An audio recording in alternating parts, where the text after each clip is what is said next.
We are recording this webinar because it's a frequently request to watch the webinar. So please, let's start out with introductions. Put your name and the state that you're joining us from, the role that you have in nursing assistant in the chat, and welcome. We're going to wait till people start introducing themselves, and we'll get started here. All right, again, if you're just joining us, the webinar is being recorded for future viewing. And I have added my contact information and the contact for FACETS Healthcare Training in the chat.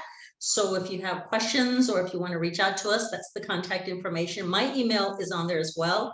We have a phone number that we actually answer. Real people answer our phone number. And I want to say thank you to my team and point out, say a shout out to my team, Eric Barber, who's the FACETS Healthcare Trainer, FACETS Healthcare Training IT Director. And so all that you see from an IT perspective, it's his genius. Truly, it's his genius. So Eric Barber, and then he's joining us from Maine. And then I also want to give a shout out to Swayze Bauer. Also is Eric's girlfriend. That might be like a trivia question. And Swayze answers most of the emails, the chats as well. She helps. Please mute yourself, please. And shout out to Swayze. She is our operations director. You often have communication with her as well. And she's also in Maine. So I'm going to be quiet here because I think somebody wants to say something. Anything? Oh, okay. All right. Sounds good. So, so my team is standing by if you have questions, and they'll be helping me answer questions in the chat. So feel free. And the panelists will also be helping answer questions in the chat as well. So if they see any questions, they might jump in, or if we don't, just speak up and we'll do our best to answer your questions. So before we get started, just I want to share a disclaimer here. The information that we will discuss today may or may not apply to your state or nurse aid training program. Please check with your state's nurse aid regulating agency or agencies, or the policies or your specific training program regarding laws and policies, because as you all know, that nurse aid training is unique to every state. All right, let's see here. I have more people that are coming in and joining us. Okay. All right. Okay. So my name is Vicky Castillo. I am going to be your host today and the moderator for this webinar. And I am the owner and founder of FACETS Healthcare Training. We are nurse aid test prep. Greetings from Arizona, sunny Arizona. So I decided to hold this webinar today because I often get asked by instructors, nurse aid instructors, how to integrate or use FACETS Healthcare Training in their curriculum. And though I've done webinars on curriculum integration before, I thought that it might be beneficial for my audience or people who ask, instructors who ask, to reach out or hear from other instructors how they use FACETS Healthcare Training. So I reached out to several of the FACETS Healthcare Training super users and asked if they would be willing to share their tips, their expertise, their how-tos. And I was so happy when they responded back, and all four of them said that they would. So just before we move on, I would be remiss if I didn't at least identify what a super user is. I looked it up because I thought I just want to be sure that we're all on the same page. It's an individual who is very familiar with a system and is a frequent user of a system, and often is willing to educate others on the usability of a system. So there you go.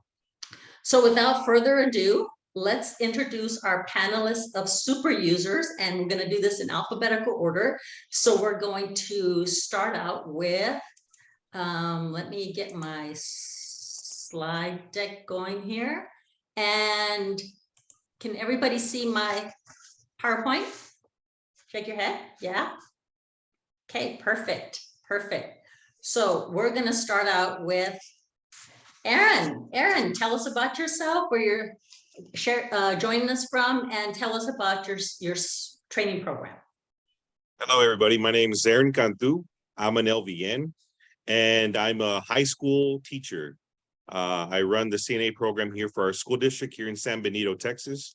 I'm also the program coordinator, and that's what I do here. Big fan, big user of FACETS Healthcare, for sure.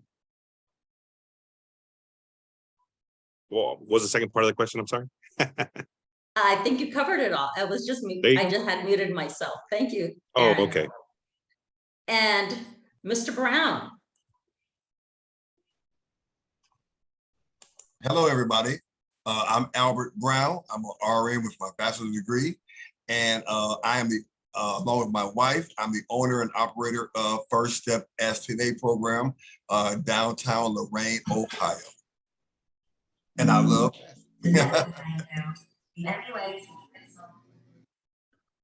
Thank you, Albert. Appreciate that. Next is Kathleen Faddoul, please. Hey everyone, I'm Kathy Faddoul. I am a teacher at Assabet Valley Regional High School in Marlboro, a vocational school. And I use the program for our day students, and I also teach night students. So the adults and the high school kids. And it has really been helpful as we made the switch from the American Red Cross doing our testing to Prometrics. And we're moving on now to add Headmaster to our list of testers. So it's really been so helpful for us. And we're hoping to follow along and at some point here in the near future have the Massachusetts, because Kathy's joining us from Massachusetts, Massachusetts Headmaster content as well to align with that. But it takes time. It's quite the undertaking, so it takes time, but we're hoping to get there soon. Thank you. Kathy Regan. So I'm just going to reiterate, good afternoon or good evening, depending on where you are. I'm Kathy Regan. I'm the lead teacher for the health technology program at Assabet Valley. This is my 20th year at Assabet. And like Kathy said, switching over from the Red Cross to Prometrics, FACETS has been a huge resource for us. So we're happy to be here. And I'm happy to see everyone from across the country, especially my Massachusetts friends. So shout out to you guys. And I find that I'm just, so I love it that we are represented from across the country, because I think oftentimes as nursing assistant educators, we feel alone.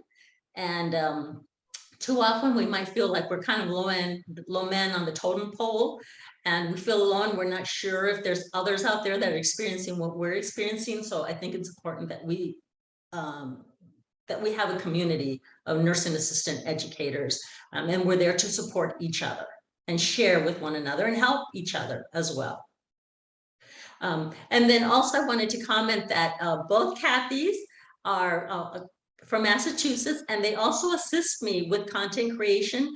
You might have seen lesson plan 29 and 28, the bowel elimination lesson plan and the urinary elimination lesson plan. At the end, there's credits, and they're both credited with assisting me with those lesson plans. So thank you so much to both of you for helping with me with those. Okay, all right. So let's talk about what we will discuss today. So we're going to talk about, and each panelist will have an opportunity to discuss the reasons for seeking nurse aid test prep resources. Each of you have a different reason, and our panelists will discuss what led them to use the product. Share what textbook you use and how you integrate FACETS Healthcare Training into your curriculum. Discuss the use of FACETS Healthcare Training to reinforce theory and prepare for the written certification exam. And then share the use of FACETS Healthcare Training to prepare for lab and the skills part of the certification exam. Discuss use of FACETS Healthcare Training to prepare for clinicals. If you do, some don't. And then discuss use of FACETS Healthcare Training to administer a final theory and a final skills exam. If you do that, I think most of you do, and then explain any additional content you'd like added, because this is not necessarily a love fest for FACETS Healthcare Training. We're open to comments of how we can always be better, because if you're not open to comments of how you can be better, you remain stagnant, and then you're not meeting the needs of the community that you serve. So, and then as nurses, you know that we are not thin-skinned people. We can't be thin-skinned people. We have to be thick-skinned people. And this is my 35th or 36th year as a nurse. So I have the hide of a rhinoceros, I think, at this point. So, all right. So let's get started with the first question. Is discuss the reasons for seeking nurse aid test prep resources. And let's start with Erin. All righty. Well, this is a super easy one to answer here, to talk about.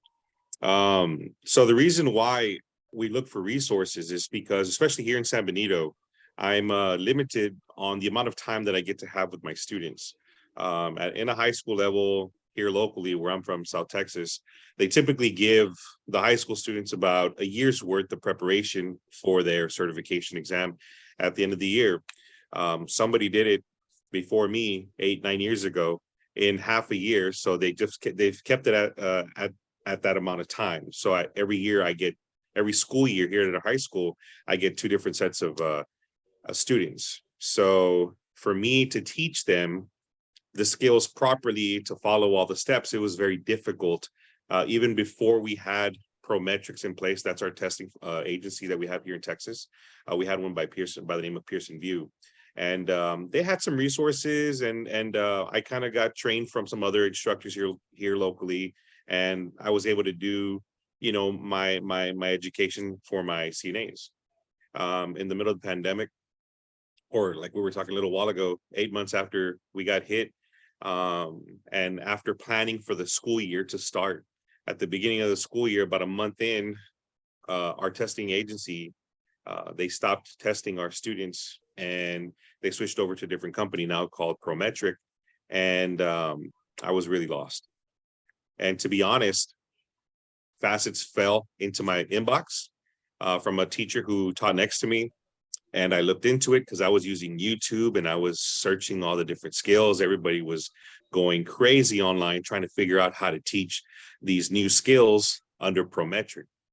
And I spoke to FACETS. They sent over access.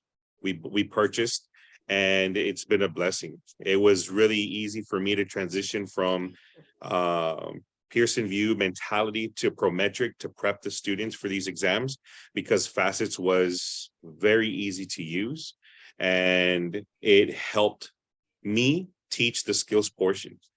When it comes down to the content, the written portion, we already had a really good format here in our school, with the books that we were using at the time, and all the prep and all the testing and the summaries and all the different preparations that we did with our students. But when it came down to skills, that for me was very difficult. I'm very structured. I'm very OCD. I know there's nothing, I know I cannot be perfect, but I strive to be, especially for my students. So that was one of the reasons why we were looking for something. We were trying to find some sort of help to teach our skills portion. And that's kind of heavily what we use it for here in San Benito. So my reason is I needed help. I was drowning. I had no way. I was getting too nervous. I didn't know how to teach it properly. I would teach it one way over one video, and then I would go home and research some more videos, and I would see different videos. So I would come back and change. So my credibility I was losing my credibility. I felt like I wasn't prepared due to the way things were and the transition from one company to another. So thank goodness FACETS was here. They saved me, and our program has been rock solid ever since. Thank you. Albert? Okay, yes. Mine was a little bit different. I'm also the primary coordinator for my school. I started my own business because I started off being a assistant director of nursing for a company, and my wife and I went on to open our own business, but it was having to be right before the pandemic, 2019. And so ours is different because we are in the accelerated program. Our program is only 3 weeks. We teach days and nights. And in the beginning, it was, I was the primary instructor to all. And so being the primary instructor, the primary coordinator, it was a lot. It really was a lot, teach a lot in 3 weeks. And now I know I'm going into the second question as far as what the resource that we use, but it's relevant. We found Hartman's nursing assistant care. That's what we used, the book, Hartman's assistant care, the 5th edition. And we used the videos from there. We purchased videos from there. But I would say what made me really look up for more resources was being in a celebrated program. My school lacked, I believe, content.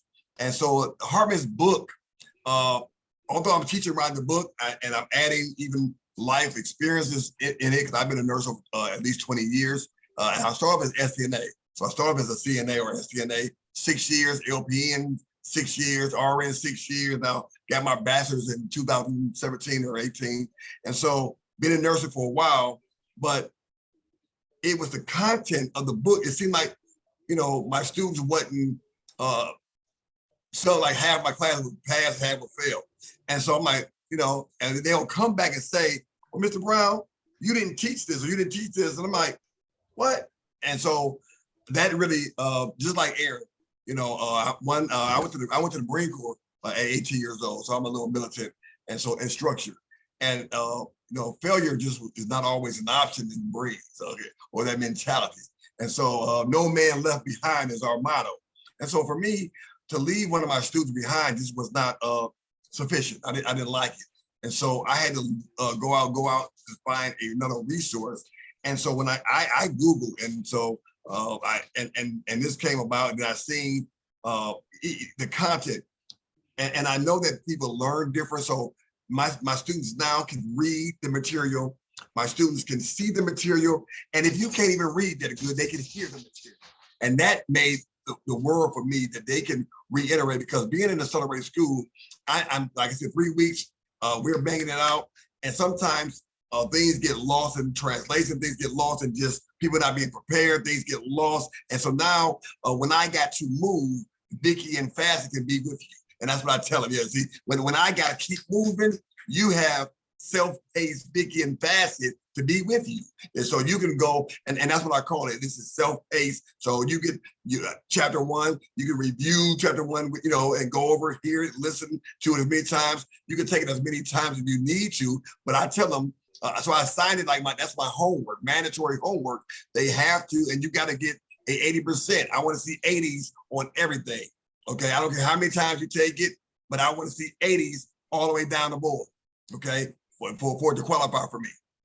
And so that's what I did, and I saw and continue to see improvement from now. Maybe we can't say them all, but now I may have maybe one student that don't pass their knowledge, but but other than that, I'm always happy when I get 100%, like everybody that pass. I'll be like, all right, So yeah, it feels wonderful for that. Now, as far as the skills, the resource that I already had, they have very good skills as well. But I utilize both because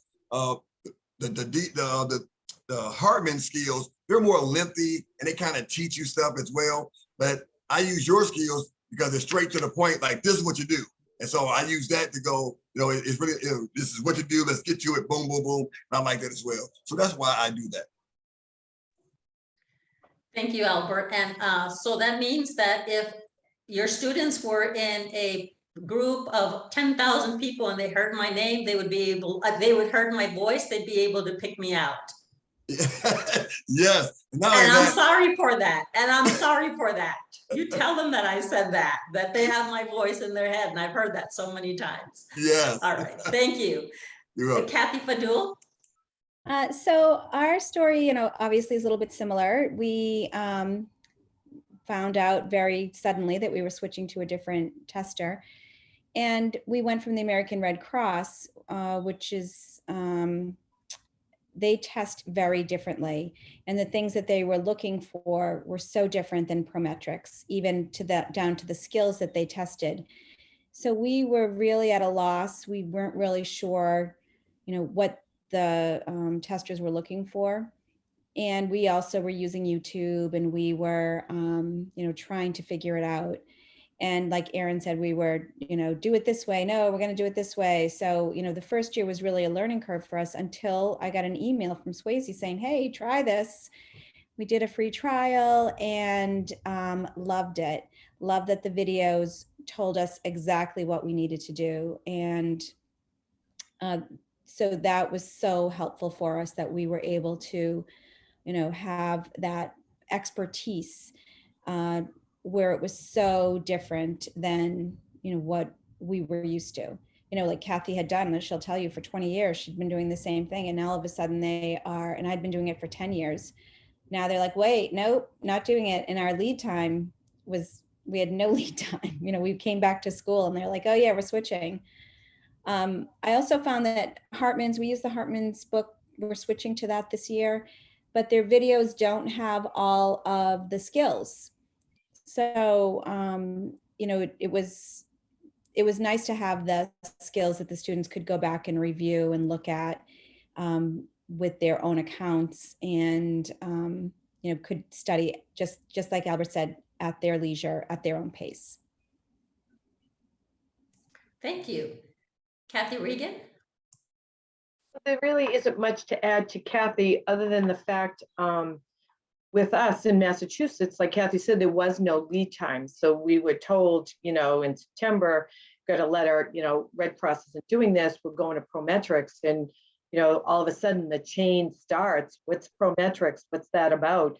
So in researching Prometrics, you came up, FACETS came up, and all these other things. And, fortunately, when Kathy got that email from Swayze, we were able to then just kind of grow on that and share your expertise with others, because, Kathy and I really tend to do work like everybody, all year round, but we're always looking for other resources to help us. And because you were so, your product really guides us with Prometric, that was what we needed, because it, like Kathy said, it is so completely different than what we were used to, and we had no lead time. It was like, we're testing right away. This is what we're doing, with no knowledge, no professional development, no nothing. So if we didn't have FACETS and things like that to help us, and I did reach out Facebook on communities. So some of the communities out there that the teachers that are here across the country, when I said I need help with the health science associations and all of those, that says, look at this, look at that. Thank you, because we're all in this together, and we need to be able to share the wealth. So I appreciated that. And maybe at another time we can do a webinar with the consequences of the test vendors and the states not giving the training program sufficient lead time when they change test vendors. That is a burr in my saddle. I mean, and if you just look at it from a nursing standpoint, if the NCLEX, those National Council State Board of Nursing, changed the test plan and only gave schools of nursing 3 weeks or 6 weeks to prepare, there'd be a bloodbath. There'd be a bloodbath. But yet somehow we're disregarded as CNA trainers, and thinking that we don't have to have that level of consideration. And I think it's very, very inconsiderate of the community, the decision-making community, to do that. And so I've written about that before in my newsletters, and perhaps at another time we can do a webinar about it. But for now, I think we're gonna go ahead and move on. So thank you, Kathy, for sharing. Vicky, I just want to add one more thing. When we say that, we have had no lead time, they'll say, oh, just, teach them like you teach them and they'll pass the test. And that's so untrue. There's real world and how you do things in the real world, and there's testing world. And, you really have to teach to the test what they're looking for. So, and it's an indication of decision makers who have no idea what they're doing. Because if they knew what it entailed to train nursing assistants, they would never do that. They would never do that. So thank you. And Vicky, also too, and I know we're not going to discuss it because we need to move on, but when it becomes, when you move towards the headmaster, that's a whole nother situation because they are different than Prometrics in their testing, yet they want us to be able to pick and choose, and it is completely different. Our heads, Kathleen, my heads, our heads were spinning the day we had the PD, and it was during the summer. So unless you knew about it, you didn't even know. And it's like, whoa, now we've got two different current testing, and they didn't see it. So that would be an extra. Yes. So then second question, you've already all partially answered it. So share what textbook you use and how you integrate FACETS Healthcare Training into your curriculum. And I think this is where I'm going to ask you to be a little bit specific because our audience is really looking for how to and how do you. I know we want to be sure that we give all 4 panelists time to share their knowledge, but Erin, we're going to start with you, please. Yes, I'm glad you have a picture there. I stepped out of view really fast to go get mine. But it's just like the one you guys have right there in the middle. That's the 4th edition. This is the 5th edition. We just received this one recently. When I started the program, or when I started teaching the program back in 2016, I actually used Mosby. I think it was, I forgot what, I think it was the 8th edition or the edition before that. And it was a really good textbook, but it was 55 chapters long, and to do it in 3 to 4 months was it crammed a lot of information in a short amount of time. And here in Texas, we have a nursing or a health science conference every year at College Station, and a lot of the instructors here in Texas were using Hartman's. So Hartman was there. I went to go look at the book, and that's exactly the same one I use. I use the Hartman Nursing Assistant Long-Term Care. I just got the 5th edition, and it is 24 chapters. There's a different types of these nursing assistant book. There's one with a little bit shorter chapters, and there might be one with a little bit more. But I see that this book right here, for our curriculum, according to the Department of Age and Disability Services here in Texas, this follows it to the T. There's a crosswalk that they have that they provide to us, so we could provide to our school district, and it makes it super easy. I do cover a lot of chapters per week with my students, and we go back and we assess, and we cover content, we lecture, we put it into our FACETS integration with the skills here in the lab. And I'm in my lab, by the way. And this is what we use. The Mosby was great, but this is to the point, like Mr. Brown was saying a little while ago. You know, he also uses a book similar to this, and it has everything you need for the exam. So I highly recommend this book as well. They have it in hardcover, they have it in soft. I typically, for the district, we buy a set for the classroom and we buy a set for home. So the students here in high school, at the high school level, are not going back and forth and ruining the books.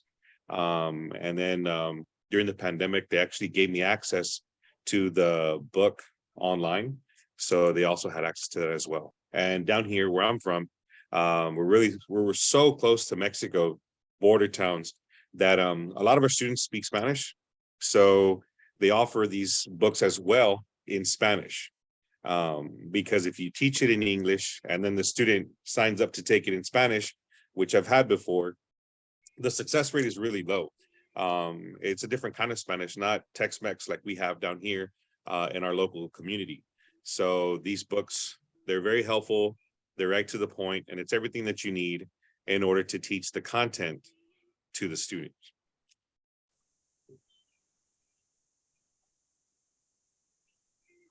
I'm sorry. Erin, the question that I have is, I know we've talked a lot about the skills videos, which thank you for that. I do all the videos, so I appreciate that. But do you use, like, for example, some of the other resources, for example, the lesson plans? There's 29 of them, and they're all on different chapters that reflect different topics. So do you use those to augment for example, chapter 1, healthcare, the healthcare system, and I have like lesson plan, I think 2 or 1, the healthcare system. Do you use that to augment your curriculum and what you lecture on? So I have looked at them. I haven't I haven't gotten all the information and then put it into my curriculum, because I had a system before and we already had a layout, and it's kind of it's the repetitive format. Yes, I do have to adjust depending on the demographic and the type of students that I have. I do look at the information that's available on FACETS. And it also helps remind me, like, okay, maybe I should try this, or maybe I should do this. Don't stay stuck in your old ways, because as time goes, so does information. It also changes. So to say that I grab the information and use that as my main resource, I do not, but I do use it to, okay, remind me and maybe give me suggestions to maybe teach, add more to it, or teach it differently to where the students can absorb the information better, because they are high school students. My students, they range anywhere from 16 to 18. So they're a little young, and it's a little bit different than teaching an adult. So any resource that FACETS have, the lesson plans, the quizzes that are online, the resources, we do use. I use the skills a lot though, but everything else we do dab into and use as well. Thank you. You're welcome. Albert. All right. So once again, I use the Hartman's Assistant Care, the basics, and so the 5th edition, and it has like 10, 11 chapters in it, okay? Hartman's, good like that, okay? And so I use that. But they just sent me the 6th edition because I've been with them for a couple of years. They just sent the 6th edition, and I'll be looking at that. And so as well. Now, I used to use, when we first started off, Vicky, and the rest of the group. Sorry. I used to use the Hartman's along with the workbook. And that's what I love. I love because I had that was my homework. So I used the Hartman's the 5th edition along with the workbook, and that went hand in hand, and it was really going well. But once again, I'm struggling for content. What Aaron just said, his book had like 24 chapters.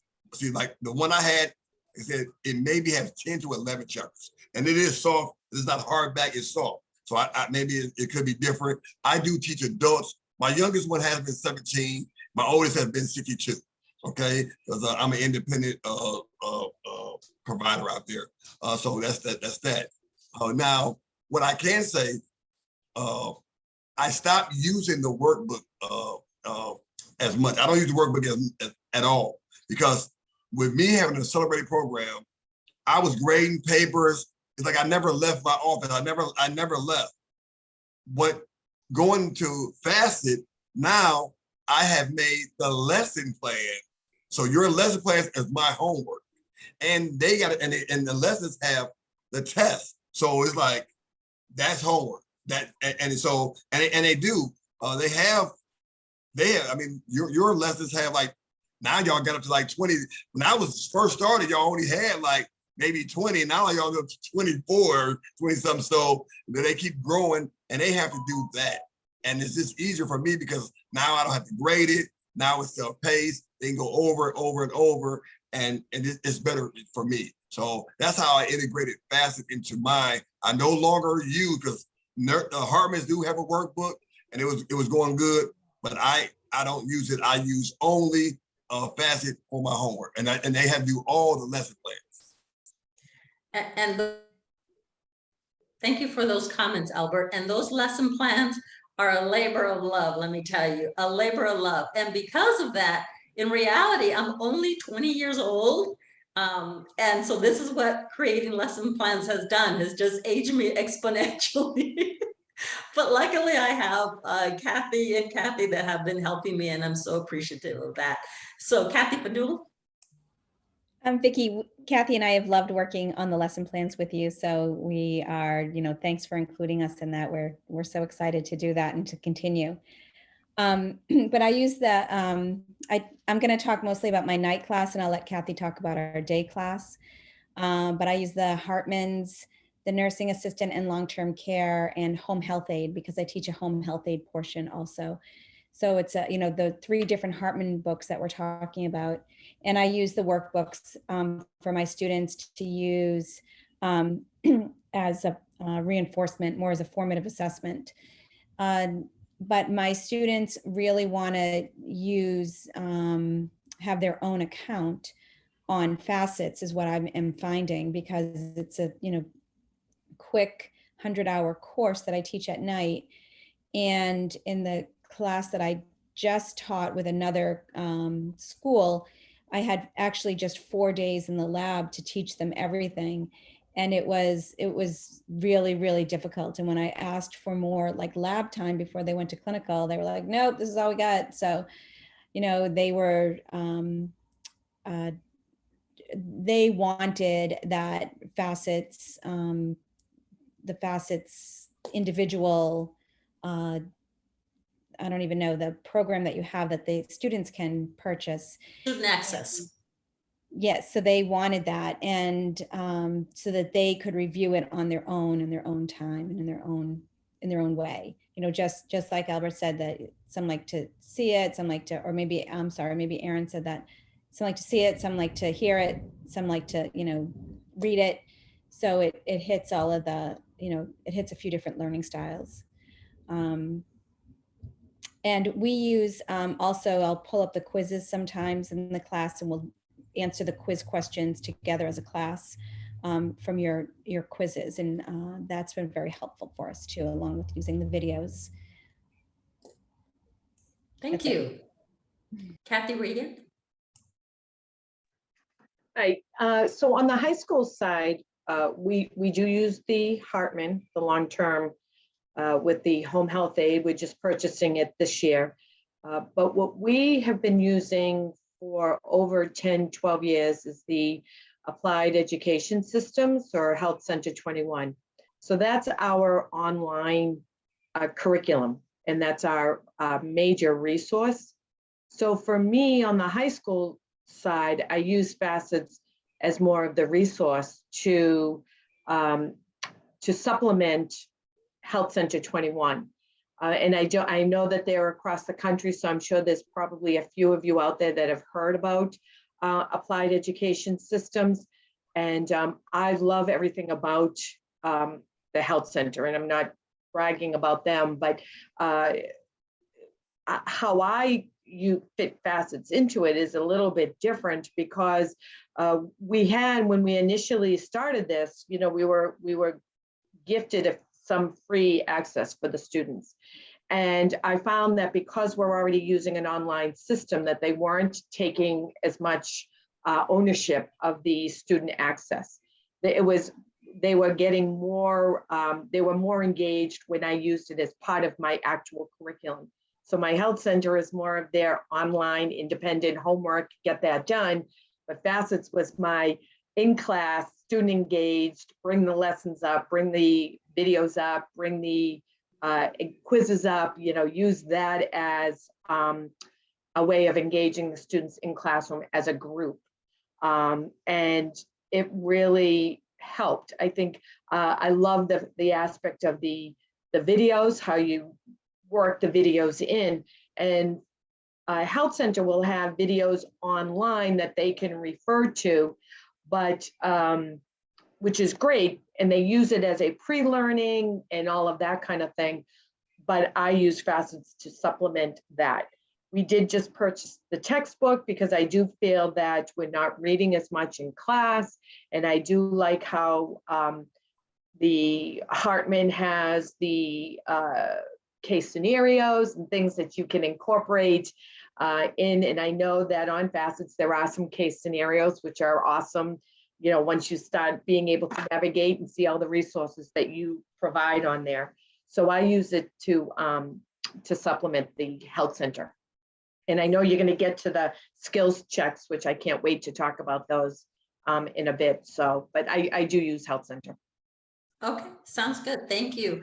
And then I know I have 3 pictures of textbooks there. I'm not promoting any one of those. Those are just the pictures that I had readily available. So that's why I put them there. But I think we're missing Lippincott on there, and am I missing another major textbook? Oh, August Learning Solution is another one. So I'm not promoting any of these. These are just pictures that I had handy at the time when I was creating this PowerPoint. And Vicky, I think a couple of comments, someone was using the word from Hegner. I'm not familiar with what textbook that is, but that was another, somebody had commented that that was the textbook that they're using with Hartman.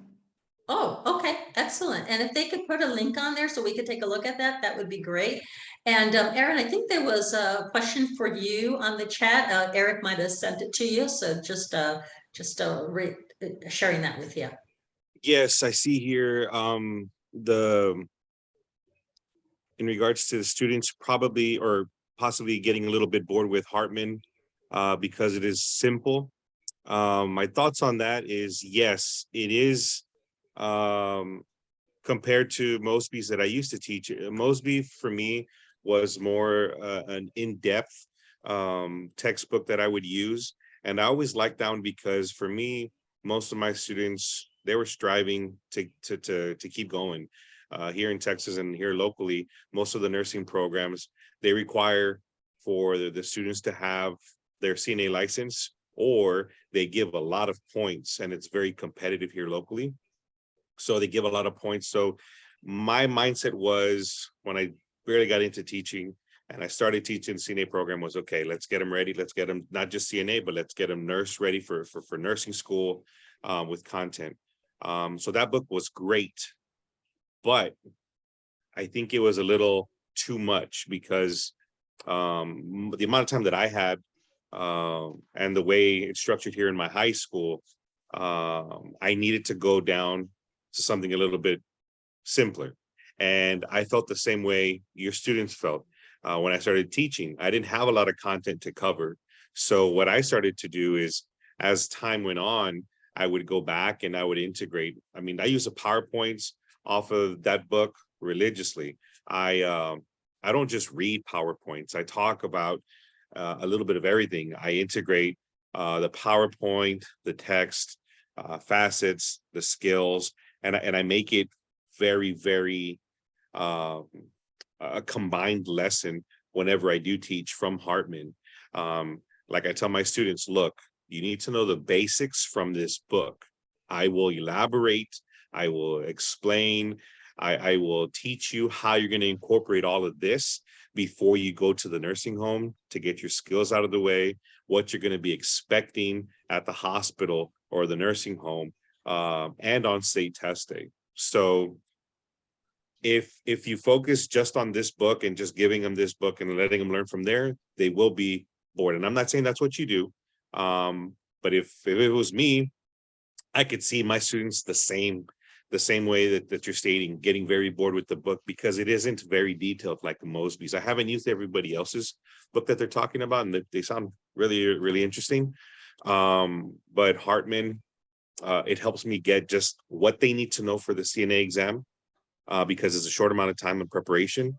And then I take it upon myself and elaborate more with it.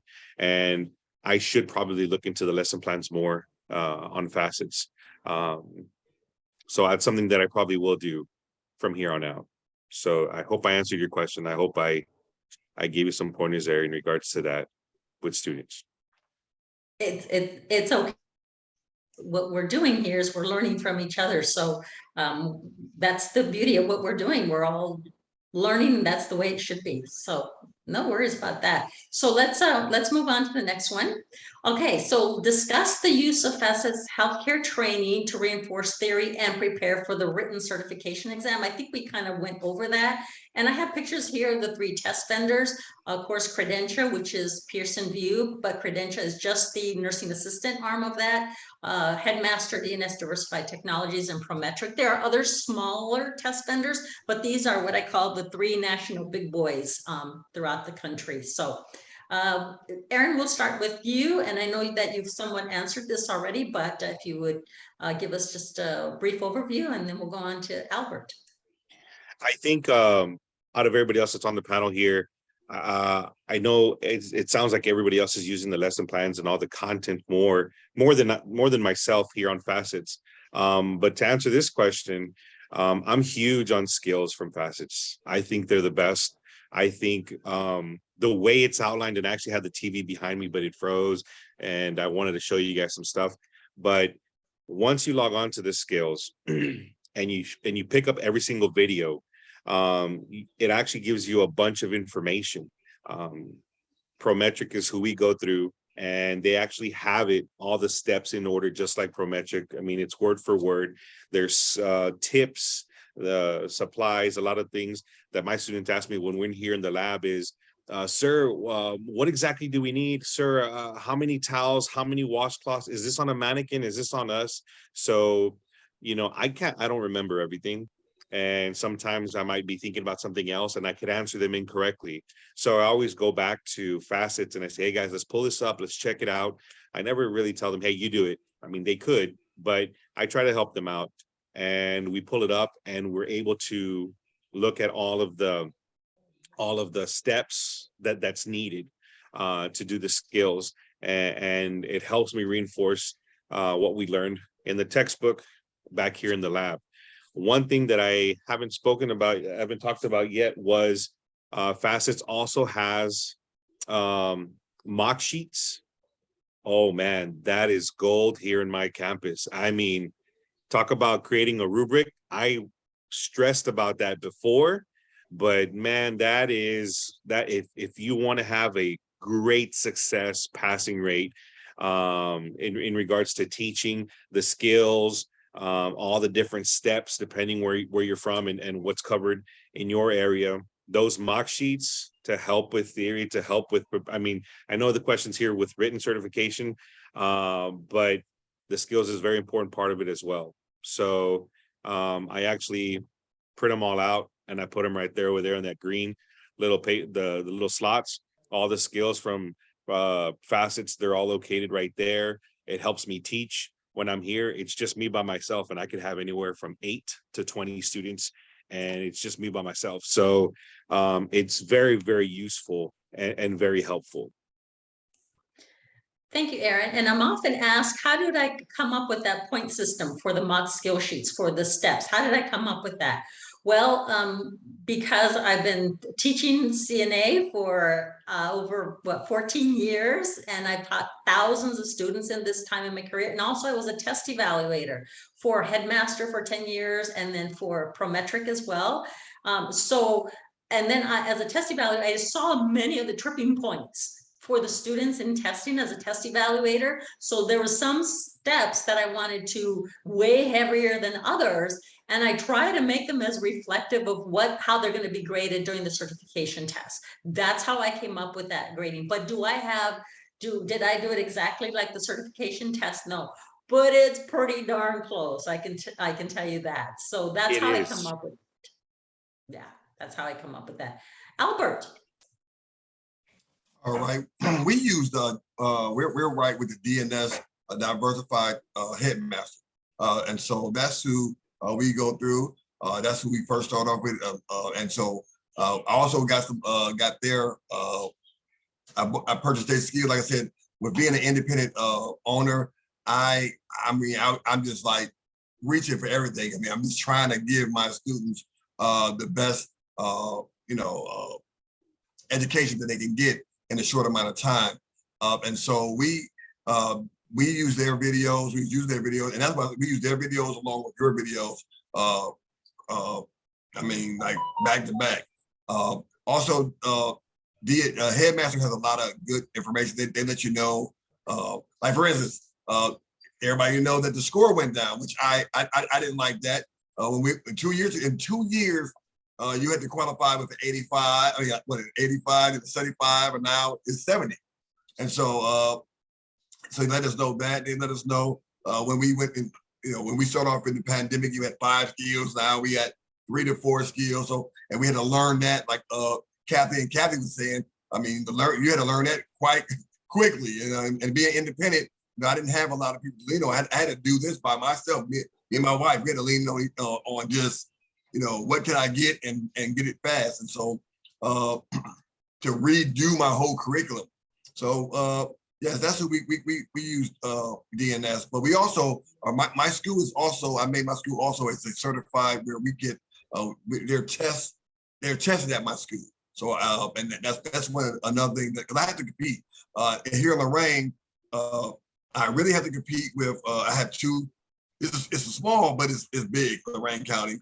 I compete with Lorraine Community College and JBS. The only other school is like 20 miles from me or whatever, and so. And for me to have to compete with them, I got to really be about my business and stay on top of things. So it's hard, but yes, I think what keeps me afloat is that we do offer day and night classes, and that it's 3 weeks course, and so that kind of keeps us really busy because as you know, when you go through the schools, in colleges it's 8 weeks and things of that nature. So FAST has been wonderful because, like I said, it gives me that self-taught, that self-paced part, and DNS is just good because I had a good foundation because the videos and just like Aaron, I use the PowerPoint now religiously. I mean, I teach on the PowerPoint, but I've added in my 3 years of doing this teaching, I really have added a lot to the PowerPoint because there's a lot that's in FACETS that was not into the Hartman's book, so I never, the Mosby book seemed like it's more detailed, and maybe if I had that first, I'd have been able to add, but the Hartman's was so simplistic. That's why my students were saying like, okay, there was things I wasn't teaching, but FACETS, there's things that, that's not in the book that is in FACETS. So I'm able to add those things to the PowerPoint, or they get to hear it on there. So, it's been working. I mean, and I see the growth and potential in my students. Thank you.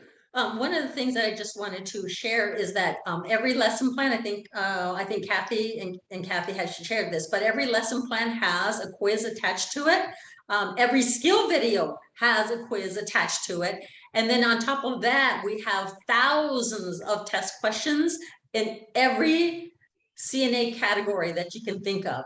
And so I would say that if a student took our quizzes and got at minimum 80%, they should pass the written certification exam.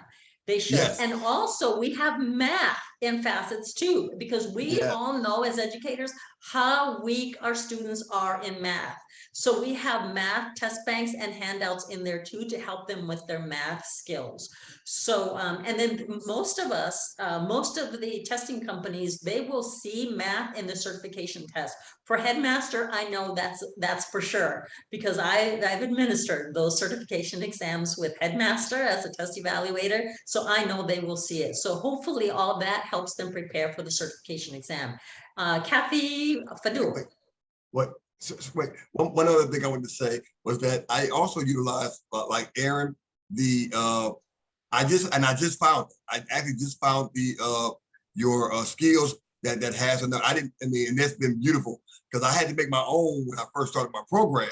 And so, but now I just like having just found your skills, and it has the numbers. So I'm like, oh my goodness, this is beautiful. And I'm able to show them how easy it is that if you do not say certain things, like verbalize certain things, how much these points weigh and how easy it is to fail a test. So that is like amazing. And lastly, also with DNS, also with Aaron, I don't know why, and I think that we ought to bring this up in another thing, but see, Ohio, I had one student that was spoke Spanish, barely spoke any English, and I was able for DNS to get my test in Spanish. But the problem is here in Ohio, if you don't have like an area where they are speaking Spanish, like, like where there's a hospital or a nursing home that speaks Spanish, they will not administer the test in Spanish.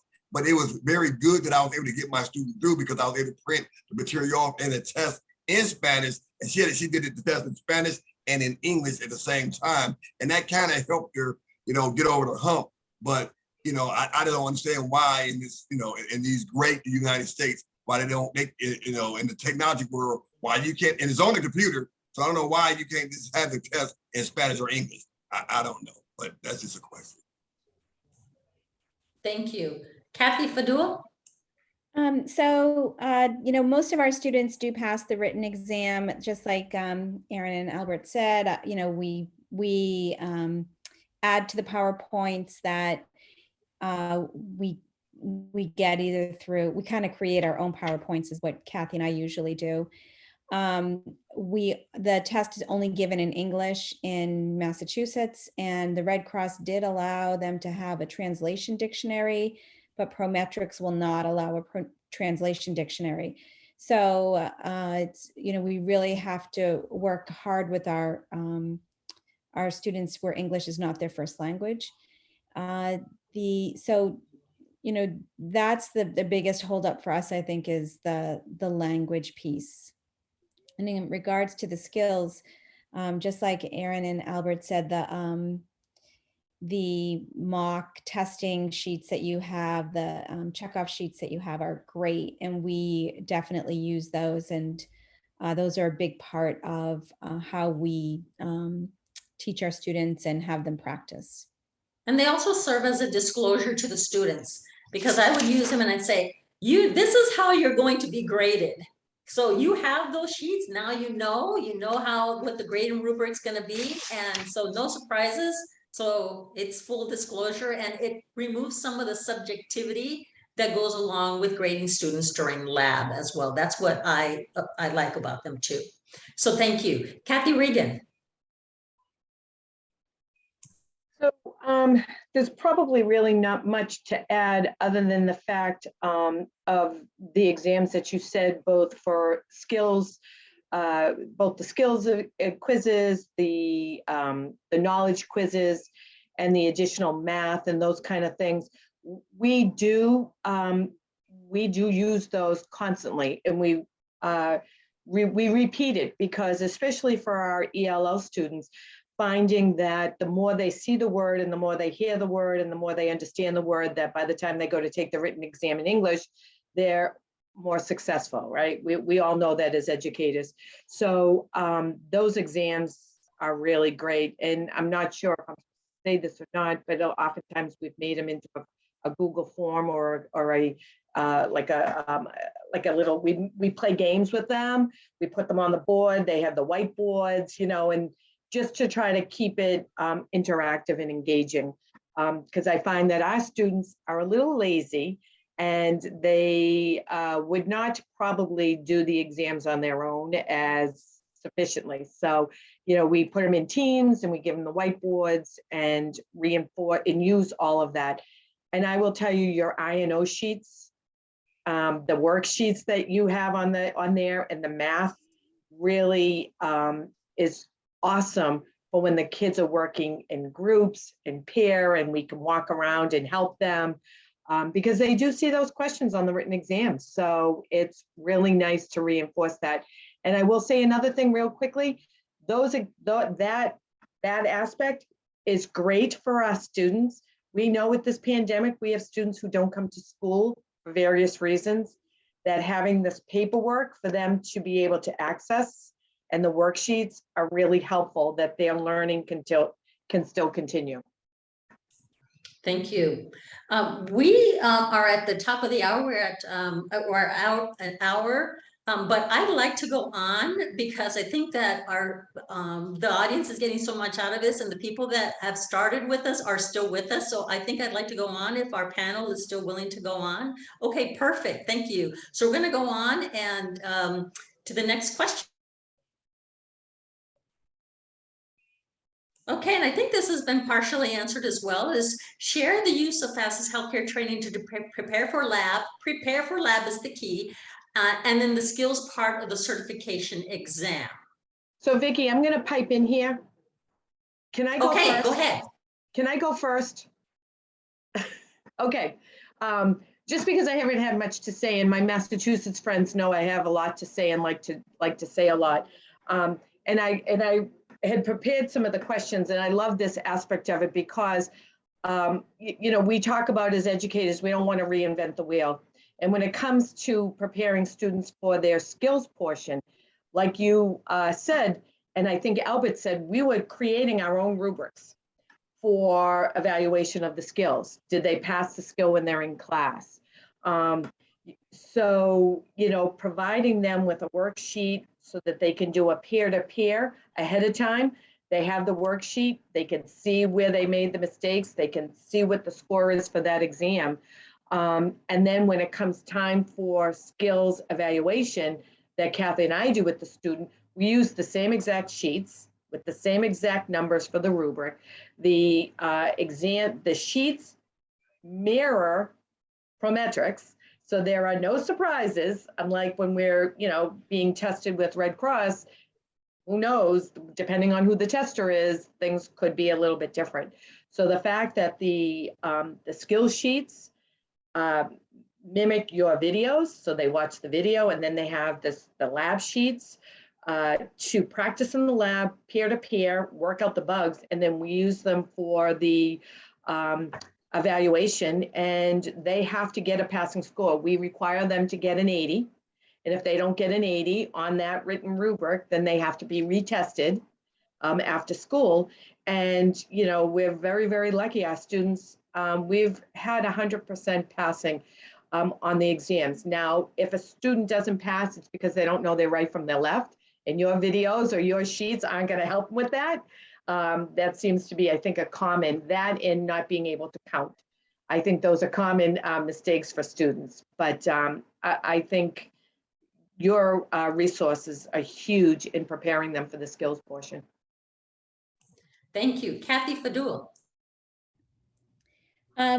Definitely, having that checkoff sheet, it is so helpful, not only when they're in lab, preparing, but they review it before they, we'll watch the video, we'll go through, we'll look at the checkoff sheet. Okay, what are you going to do to fail this? What are some things that you can do wrong to fail it, so they can kind of look at those high value steps and say, oh yeah, I have to know my left from my right, or I have to make sure the wheelchair is locked, or whatever it is that has the high value, so that they can really focus on those things.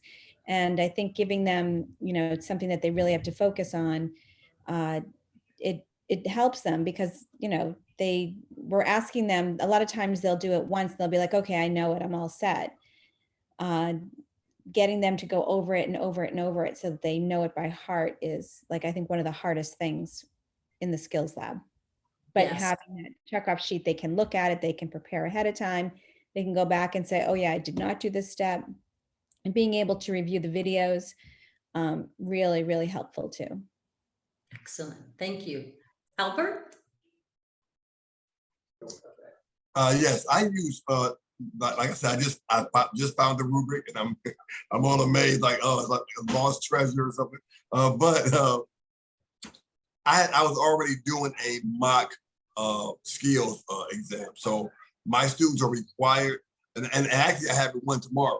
It's the end of this class, and so I go in there and I'm all dressed in my whites, and I do it just like the state. I explain them, in my mind, explaining to them what they must do, and I have the sheets already and everything, and there's 3-4 random skills that I had chosen already, and they got to come in and I'll time it 35 minutes, and so I think, and I always tell them, this is the punch in the gut. I mean, it really is, because if we're family, and I call us FirstStep family, if we're going to fail, there's nothing like failing at home.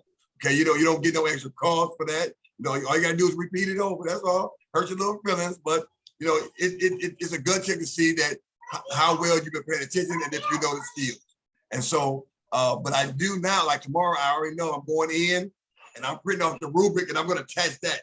And I'm like, okay, that way they can actually see, because before I was saying pass or fail, but now they can see the numbers of how they pass or fail. Because like I said, I just got it. But before, it was easy for me to say this, and this, because I've been doing it 3 years, and I know the bolded areas are now worth 21 points. Automatic. You don't like a wheel, that's 20 points. So that's 79 points off the top. So now I'll be able to show them tomorrow that, hey, this is why. Okay. So you didn't do this, and this. Before I was able to just, circle or check, but with my own rubric. But now having these numbers right there, I think it's going to solidify them, at least to give them a reasonable answer of how certain things is weighed more than others.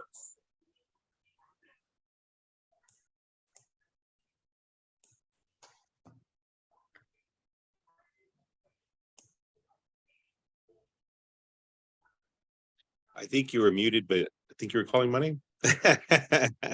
All righty. Just like everybody else said before me, the skill sheets are awesome. The fact that we were making our own rubrics before and trying to give everything a grade or a percentage of importance. With Pearson VUE, we used to have something called the Bible. That's what we would call it. And it was a little pamphlet. And in that pamphlet, it would have the skills that were super important, and it would be bold. And if you missed those during the state exam, you know you failed. And you were allowed to fail. We had to do 5 skills, and you were allowed to fail 1 and still pass. With Prometric, you have to get all correct. So I'm not going to go into how important those skills or those mock sheets that you have because everybody else did. But I do want to share how I use FACETS here in our school district. So we, first of all, we prepare them using content and this and a little bit of the skills for the nursing home. So it's one different mindset. And then halfway through the semester, we don't have to do the nursing home portion. We took care of the clinical side of it. And then now, like I tell everybody, we're going to get ready for the skilled exam. It's not done typically the same way we do it in the real world. But it's, to me, like I've been told before, minimal competency. And we actually bring the students into this lab right here. And like Albert, it is a state certified lab for our students. So they practice here and they test here. So the nerves come down a little bit, which helps out a lot. And I come in here and there's a TV, it's actually right behind me. It's a really big TV, and I'll pull up FACETS and I will model everything that I teach them, every single skill, the mock sheets, I grab, I use, I show the skills. The students, they'll actually be, this is the first time we're going to do it because I didn't have a monitor here now, but they're going to be right by their bed with their mannequins, and I'll go step by step using the videos while they're here in the lab, and they have the mock sheets with them. So I'll model it first. I'll explain, I'll pause the video, I'll rewind the video, I'll show the steps on the bottom of the videos, and I'll answer all the questions that they may have. Sir, how do we do this? Sir, how do we do this? Sir, can you show us one more time? And I'll do all that stuff. When I'm done, since it's just me in the classroom, then they go to those folders back there and they go grab all the mock sheets are printed out right there, and they're printed out like 50, 60 per sheet because we use them religiously. And I tell them, okay, guys, now practice. I go around and I start walking around and I start hitting up every single group. And I start helping them out master this skill. I'll watch them. I will try to get them to loosen up a little bit on the nerves and the anxiety levels. And once they start to feel comfortable, they continue to practice and they test each other with the mock sheet. So one student, and they're in pairs, one student will use the mock sheet and grade that student, and then they'll switch. And then at the end, they'll talk about it and they'll try to fix each other's mistakes or their own mistakes. And we do that for a while. And then once they're good, I come by and I check everybody off with the mock sheet. And then once we're done, we focus first on learning all the skills. And then once we're done with the skills, I've created like a, I don't know how it's done anywhere else, but here in Texas, the evaluator gives them a sheet, a card, and it's already pre-selected when they registered. And it has 5 or 3. It actually has 3 skills from what I hear on the card. So if they have to do 5, one's including indirect care and the other one's hand washing. I actually create a card. It's horizontally, and I put 3 skills. I put the time, and for every card that I have 100 cards made. Not they're all different, and I kind of make it like a state mock-up. And I just tell them, here you go, pick a card. And it's like a deck of cards, a bunch of pages, and they pick a card and they look at their paper and it just says 3 different skills. And they have to perform those skills, kind of sort of giving them like a mock state test day. And that's what we do. So we use the FACETS videos, we use all the forms, the mock sheets, we let them practice, we check them off to make sure they understand the skills. And then at the very end, we create forms. We already have the forms created with 3 skills, because that's one thing that I saw my students having a hard time with. They see 3 skills, they only do 3 skills. So we start practicing here in our lab the same way, and we stop them. No, don't forget, you have to go wash your hands.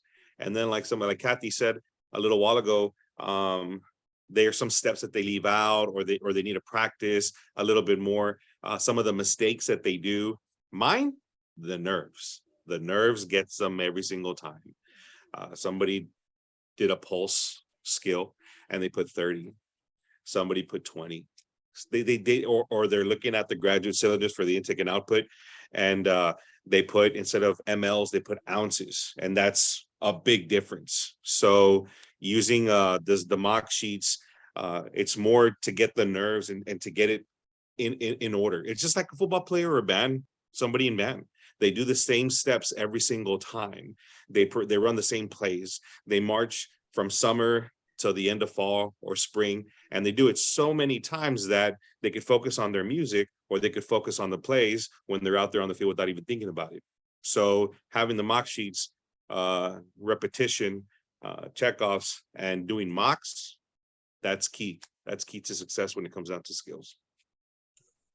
Very good, thank you. One of the things I just wanted to share real briefly with you all is that I always have my skills listed on my syllabus, so that the students know when I'm going to do bed bath, when I'm going to do bedpan and output, when I'm going to do vital signs. I always have that, and then they're required to watch the videos prior to lab on that day. So if tomorrow I'm going to be doing a modified bed bath or bed bath, they're required that when they step into lab, they have to have watched that video.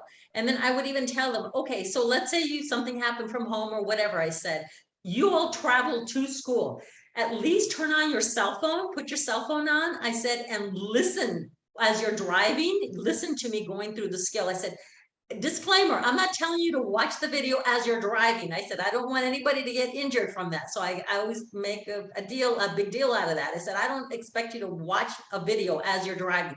But I said, there's learning that happens in listening. So put your cell phone down, and instead of listening to the radio, listen to the video and me doing the skills. So at least you're part way there. So that's just an FYI. It's an assign. The videos are assigned, and then those quizzes are assigned prior to lab day. So that's how I handle that. Okay, so let's move on to the next one. Vicky, can I just say, because we're trying to look at how folks can use your product, and especially with the lab skills here in Massachusetts, and I don't know how special ed is dealt with across the country, a special ed student, but here in Massachusetts, a lot of students can choose to come into health technology into my shop who may not actually be feasible in my shop, who may not be safe enough in my shop, who may not be safe enough to go to clinical, who may not meet the requirements for a CNA exam. And I know a lot of my Massachusetts colleagues, we've had this discussion a lot. How are you able to determine whether a student is safe? And our administration is always telling us, your student is in your class, you need to let them go to clinical, you need to let them touch the patients, and you need to let them go take the exam. Well, that's not how it works. And I find that using your, especially your skill sheets and your exams, the skill sheets is my data. And I can write, if a student is not meeting those indirect care or any of that kind of stuff, I keep those, the student. So here is my data. So when you're meeting with the team at a special ed meeting, I have these score sheets because, everything can be subjective, right? No, this is objective. I have this. Wasn't that maybe I don't like your student or whatever. They're not doing it. So for those that maybe have that student who's struggling or who isn't eligible to go, using those lab sheets is a good way of keeping that documentation to verify that a student isn't getting it and may not get it, because we're not all rocket scientists. And what you're saying is it's supporting documentation for a decision that we have to make, the difficult decisions that we have to make as educators. Yes. Okay, thank you. So real briefly, since we're here, Kathy, Regan, do you use any part of FACETS for clinicals, to prepare for clinicals or at clinicals? So I don't per se. I use it as a resource to get us to clinical. So the students have to master the skills, and just like we've talked about the resources, in order to be tested in the class, we're using all of the resources. Once they've passed bed bath in the lab, then they're prepared to go to clinical. And if they meet those standards or meet the requirements of the skills. So I guess I use it before clinical, but I don't use any of the resources in clinical. So in order to get to clinical, we've already used your resources to prepare them to go. Okay, If that makes excellent. sense. Yes, it does. Aaron? Same as Kathy just stated.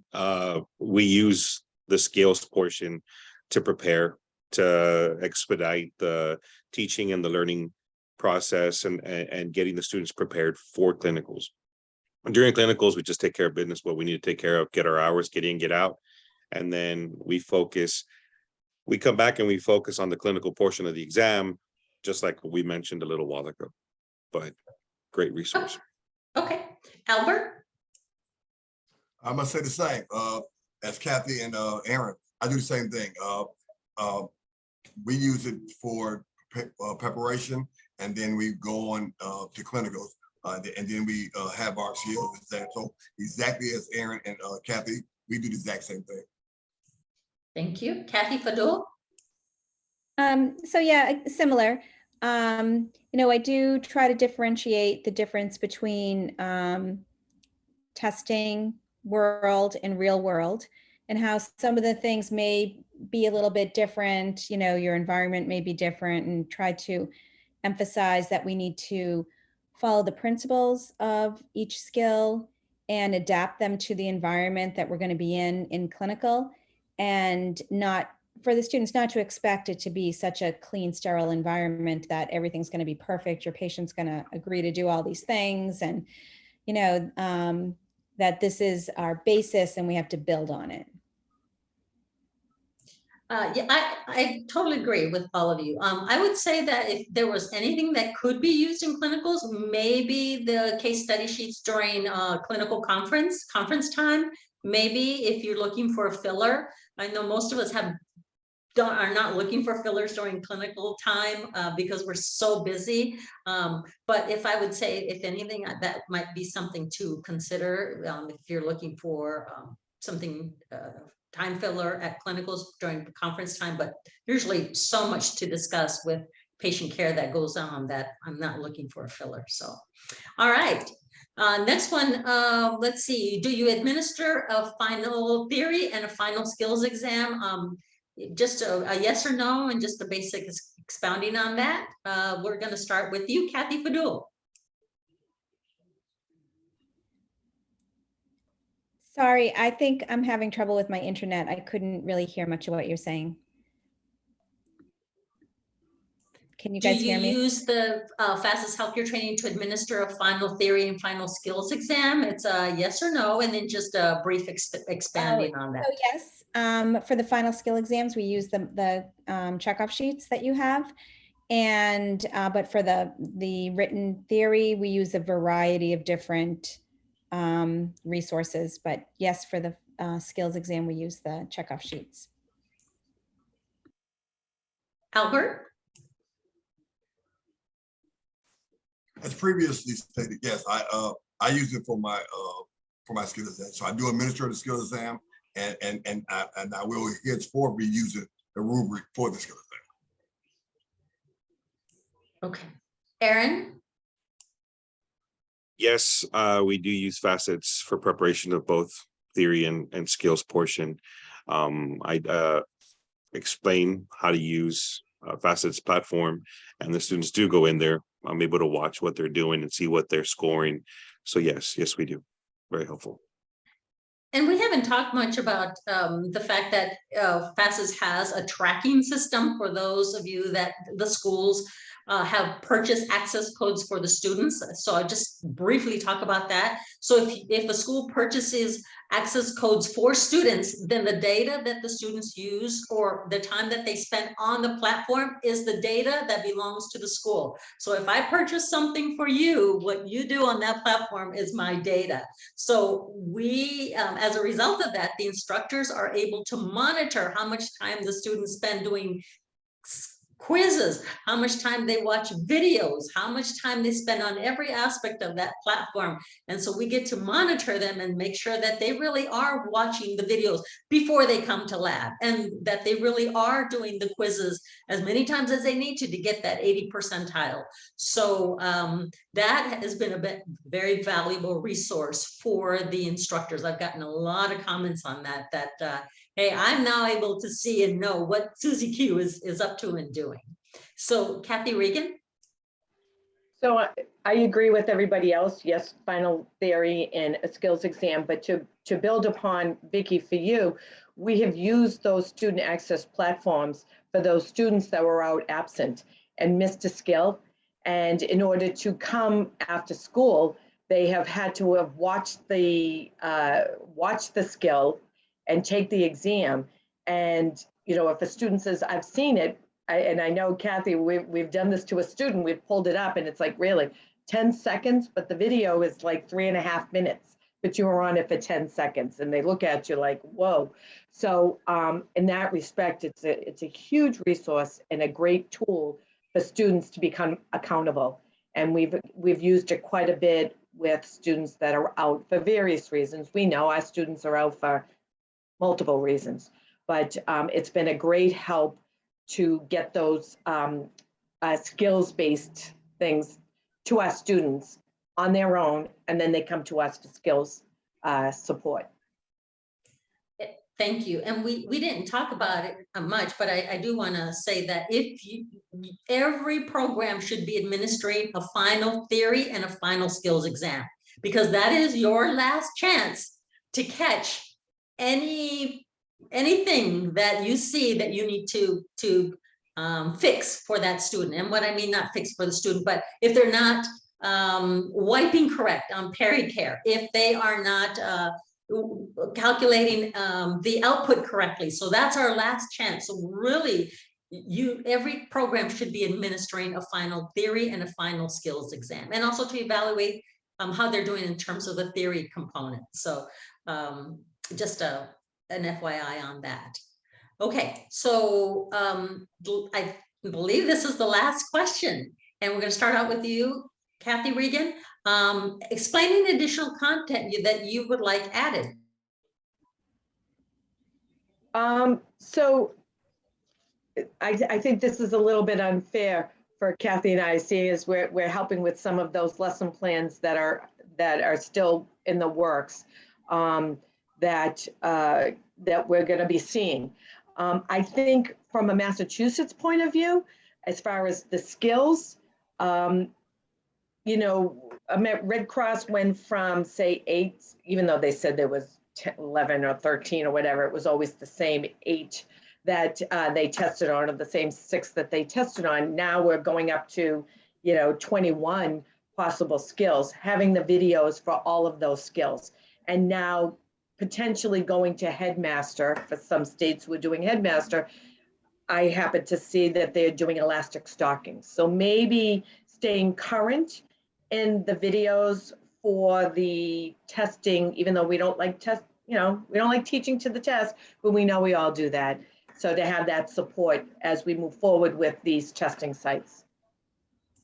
Okay, and I know we have 29 lesson plans currently with court, and they all have audio for the audio learner, and also each lesson plan has a quiz, but we have 29. Our goal is 40.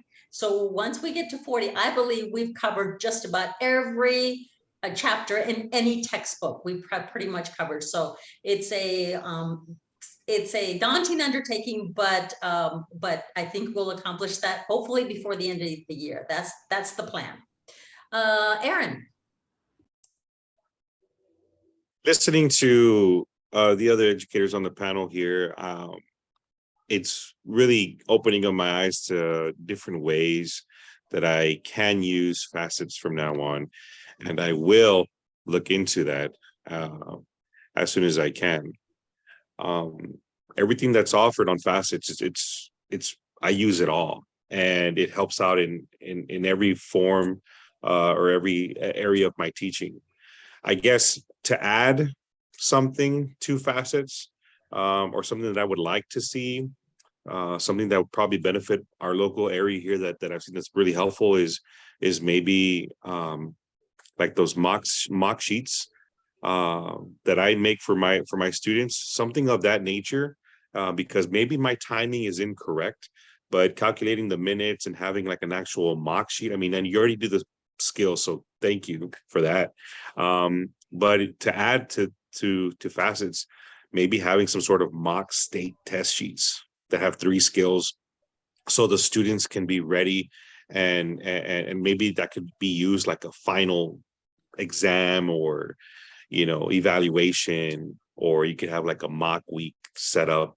That's what we do, and we use those heavily. So maybe something like that, something that the students have access to, and other instructors as well.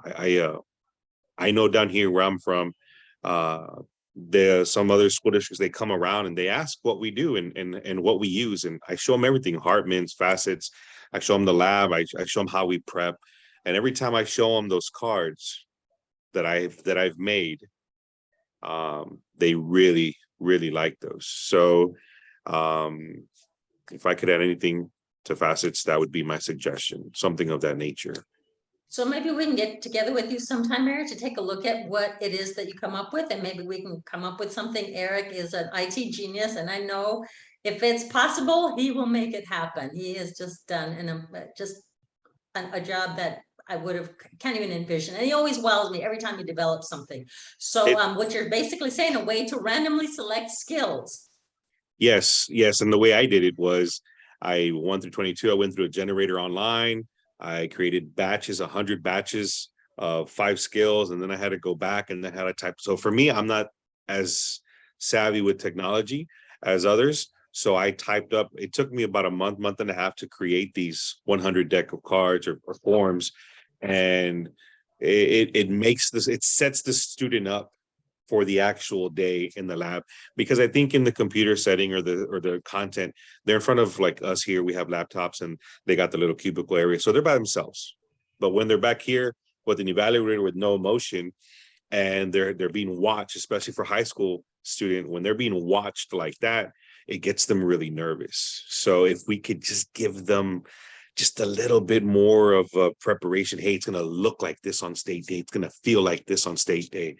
I think that would that's the icing on the cake right there. And it lets them get all those nerves out right before. But yeah, I'm more than willing to sit down with you guys and show you what I have, and, see what we could come up with. Okay, excellent. Albert. Yes, for me, FACETS has been wonderful. And the only content, because I do like Aaron a little bit, not so extensive. I have A, B, C, or D. And at the end, I just went and I made sure I put one hand washing skill, one PPE skill, and then I'll add 1 or 2 other skills. And then the student has to, like yesterday or today, the student picked A, B, C, or D.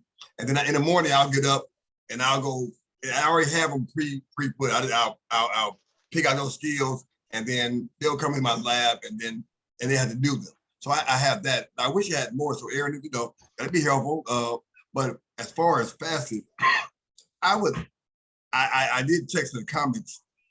I would love, because FACETS has, when you go through the lesson plans, Aaron, since you ever went through the lesson plans, our state test is only multiple choice, and that's good, but FACETS has, in the lessons they have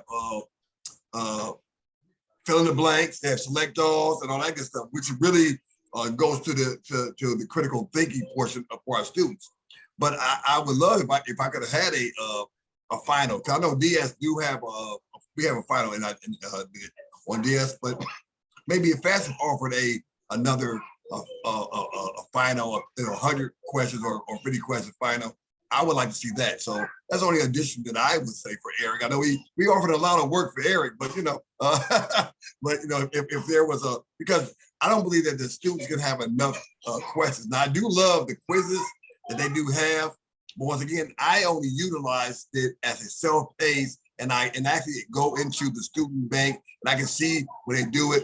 But if I had another, it's like, okay, you got to take this, like you said, take this 100-point final and had another, because like students sometimes, like you said, fail.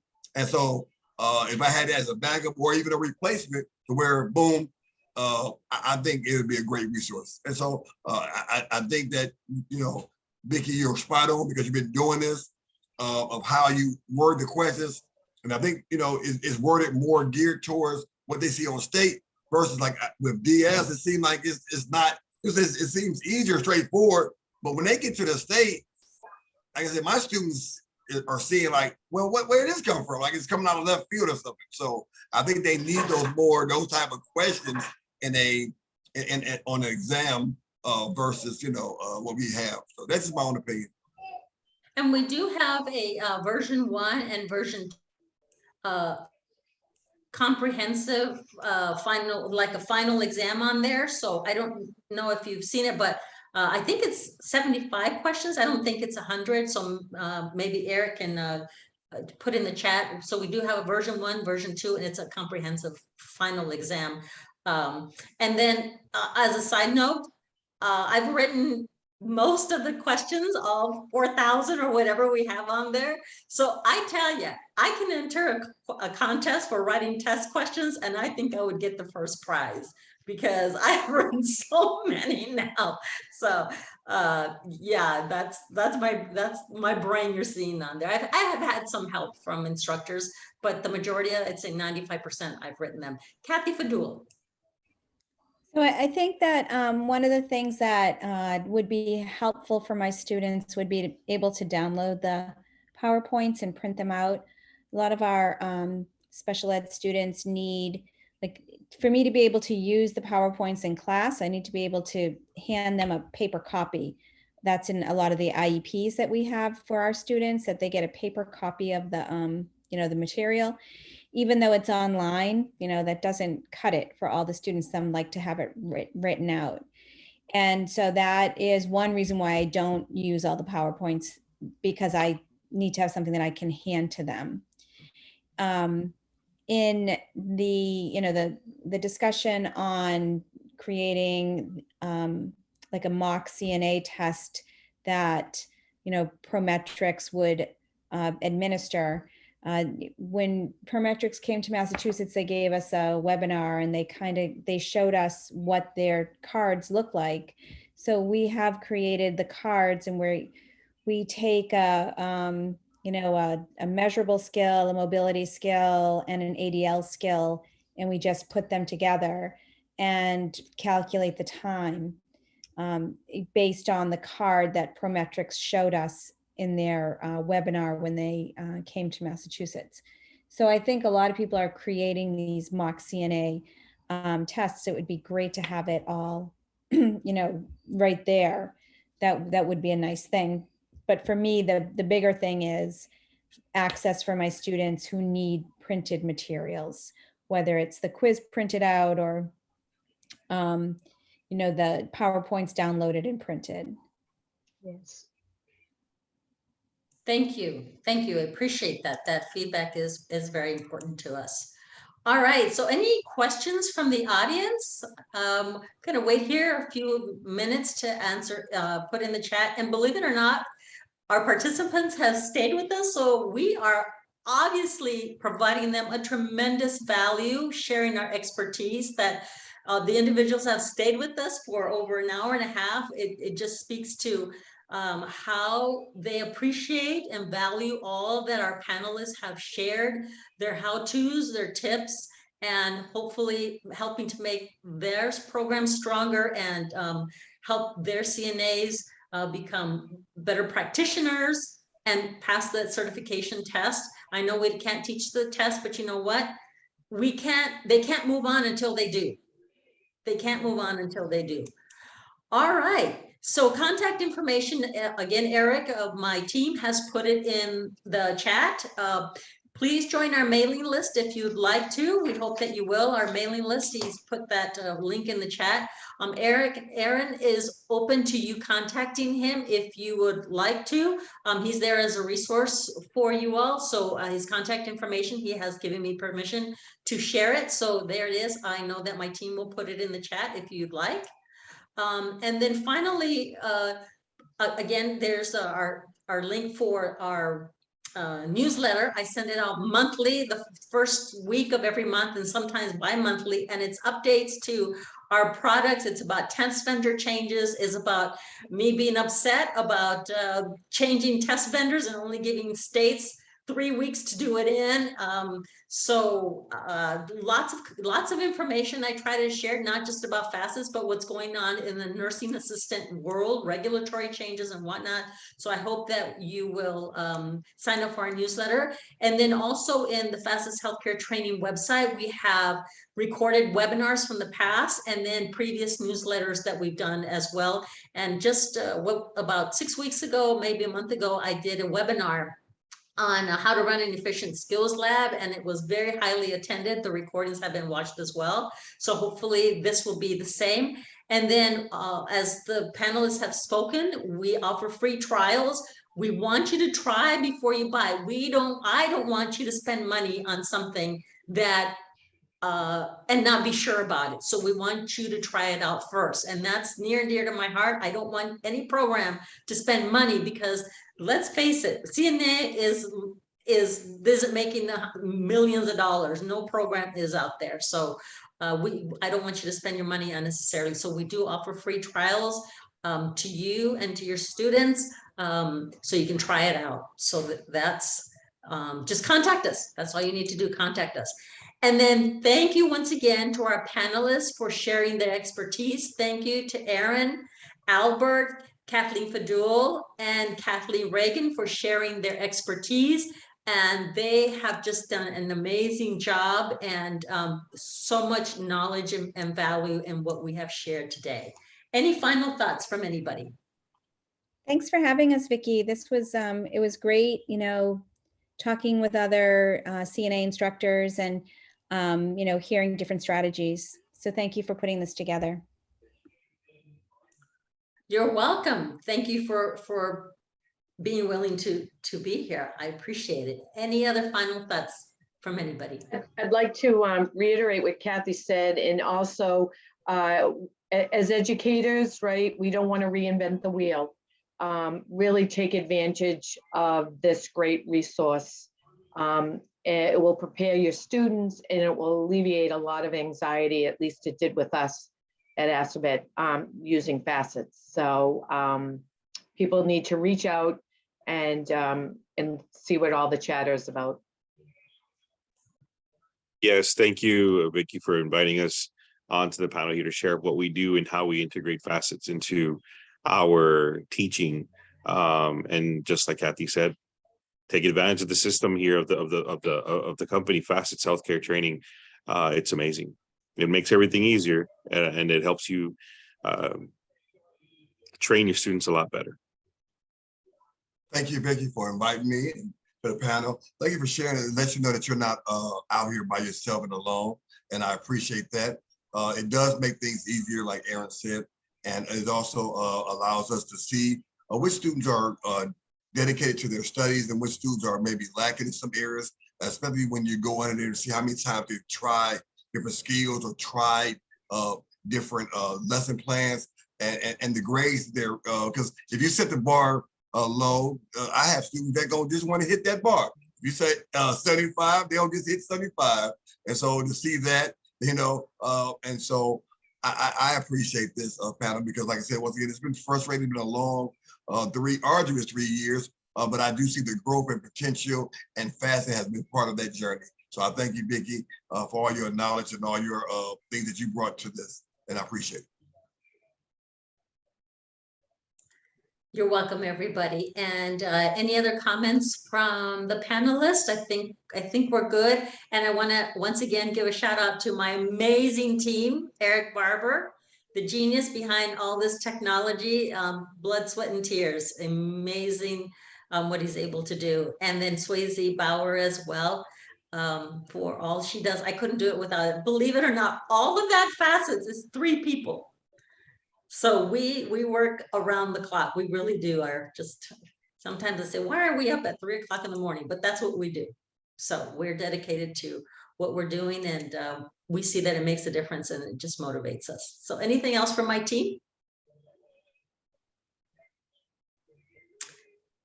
Thank you to everybody. You have a good rest of your evening, and feel free to reach out if you have any questions. Thank you, everybody. Have a good one. Thank you.